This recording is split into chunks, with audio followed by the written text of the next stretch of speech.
Hello friends, எல்லாரும் எப்படி இருக்கீங்க? நல்லா இருக்கீங்களா? வாங்க இன்றைக்கி நம்ம மாடி தோட்டத்தில் அறுவடை செஞ்ச காராமணியை வச்சு ரொம்ப சுவையான காரசாரமான பொரியல் எப்படி செய்கிறதுன்றதான் பார்க்க போகிறோம்.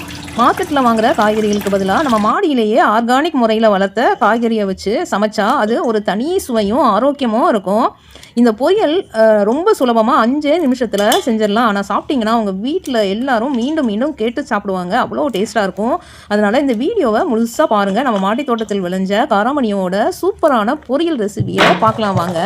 வாங்க வீடியோக்குள்ளே போகலாம். இப்போது நம்ம கட் பண்ண காராமணியை நல்லா பொடியாக நான் காட்டியிருக்கிறது போல் வாஷ் பண்ணிவிட்டு பொடியாக கட் பண்ணி எடுத்துகிட்டு இட்லி தட்டில் வச்சு அவிச்சு எடுங்க. நான் வாழை இலையை வச்சு அவிச்சு எடுக்கிறேன். அப்போ தான் அந்த வாழை இலையோட ஸ்மெல்லோட நம்மளுக்கு சாப்பிடும்போது நல்லா டேஸ்ட்டாக இருக்கும். ஒரு 10 நிமிஷம் 7லேருந்து 10 நிமிஷம் பாயில் பண்ணால் போதும். நல்லா பாயில் ஆயிரும். தண்ணி நல்லா கொதித்ததுக்கு அப்புறம் தான் நீங்கள் அந்த வாழை இலையை வச்சு ஒரு பிளேட்டில் வாழை இலையை வச்சு அதுக்கப்புறம் பாயில் பண்ணி எடுக்கணும். தண்ணி கொதிக்காததுக்கு முன்னாடியே வச்சு எடுக்காதீங்க. டேஸ்ட் உங்களுக்கு மாறும். ஸோ இந்த மெத்தடில் நீங்கள் ட்ரை பண்ணி பாருங்கள். நான் அதே பாயில் பண்ண வைக்கும்போதே லைட்டாக சால்ட் ஆட் பண்ணிக்கோங்க. ஆட் பண்ணி பாயில் பண்ண வச்சுருங்க. நெக்ஸ்ட்டு 2 ஆனியன் எடுத்துக்கோங்க. ஆனியன் எடுத்துகிட்டு நான் காட்டியிருக்கிறது போல் நல்லா தின் ஸ்லைஸாக கட் பண்ணிக்கோங்க. நீல வாக்கில் கட் பண்ணிக்கோங்க. அப்போ தான் டேஸ்ட்டு நல்லாயிருக்கும்.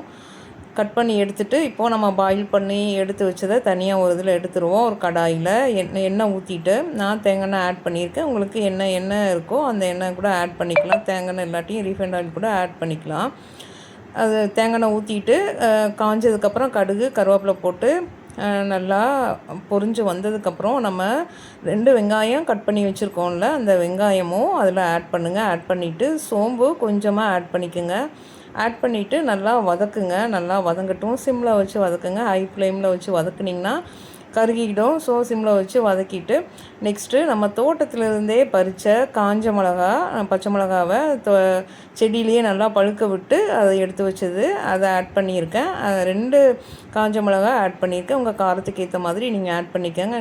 நெக்ஸ்ட்டு நம்ம பாயில் பண்ணி வச்சுருக்கிற நம்ம இந்த காராமணியை ஆட் பண்ணோம். ஆட் பண்ணிவிட்டு அதையும் நல்லா கிளறி கொடுங்க. கிளறி கொடுத்துட்டு கரம் மசாலா பொடி நான் ஆட் பண்ணியிருக்கேன். கரம் மசாலா பொடி ஆட் பண்ணும்போது உங்களுக்கு அந்த ஃப்ளேவரே நல்லாயிருக்கும். டேஸ்ட் ரொம்ப நல்லாயிருக்கும். சாப்பிட்றதுக்கு ரொம்ப பிடிக்கும். அந்த மாதிரி டேஸ்ட்டில் இருக்கும். போட்டு நல்லா சிம்மில் வச்சுட்டு நல்லா கிளறி கொடுங்க. அவ்வளோதான், நம்மளுக்கு பொரியல் சூப்பரான காரசாரமான பொரியல் ரெடி ஆயிடுச்சு. இந்த வீடியோ கண்டிப்பாக உங்களுக்கு யூஸ்ஃபுல்லாக இருக்கும்னு நினைக்கிறேன் ஃப்ரெண்ட்ஸ். யூஸ்ஃபுல்லாக இருந்தால் லைக் பண்ணுங்கள், கமெண்ட் பண்ணுங்கள், சப்ஸ்கிரைப் பண்ணுங்கள்.